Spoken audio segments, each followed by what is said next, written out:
शुभम, या व्हिडिओमधून तरी स्पष्ट दिसतंय की सचिन अहिरांनी उद्धव ठाकरेंची साथ सोडली, कारण दस्तूरखुद्द राज्याचे मुख्यमंत्री आणि राज्याचे दोन्ही उपमुख्यमंत्री हा अर्ज दाखल करण्यासाठी तिथे आहेत. नेमकं काय घडतंय सध्या तिथे? खरंच अधिकृतपणे यांनी सचिन अहिरांनी ठाकरेंची साथ सोडली आहे का?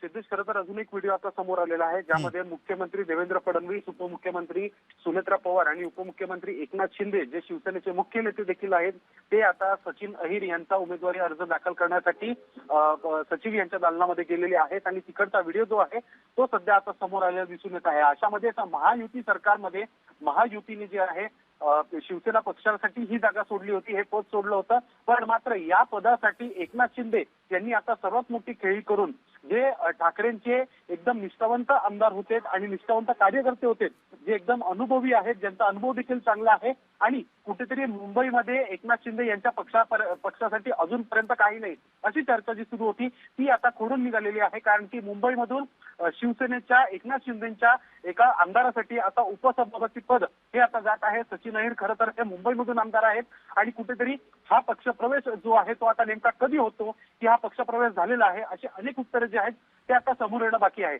अशामध्ये सचिन अहिर यांच्या गळ्यात ही उपसभापती पदाची माळ पडलेली आहे. त्यामुळे कुठेतरी पुन्हा एकदा गरज आहे, निधीची कमतरता आहे, असे अनेक कारणं सांगून जे आहेत आता माध्यमांसमोर येतील. पण मात्र उद्धव ठाकरे यांची साथ सोडताना पक्षातील प्रत्येक माणूस जो आहे तो दिसून येत आहे, प्रत्येक आमदार, प्रत्येक खासदार तो सोडताना दिसून येत आहे. अशामध्येच कुठेतरी ज्यावेळेस एकनाथ शिंदे यांनी सचिन अहिर यांच्या नावाचा विचार केला असेल त्यावेळेस त्यांनी महायुती समन्वय समिती आणि सोबतच मुख्यमंत्री देवेंद्र फडणवीस यांच्यापर्यंत देखील हा त्यांचा जो निर्णय आहे तो पोहोचवला असणार आणि त्याच दरम्यान कुठेतरी तिकडनं हिरवा कंदील सचिन अहिर यांच्या नावासाठी आल्यानंतरच हे जे आता छायाचित्र आपल्या समोर येत आहे अर्ज दाखल करण्याचं ते दिसून येत आहे.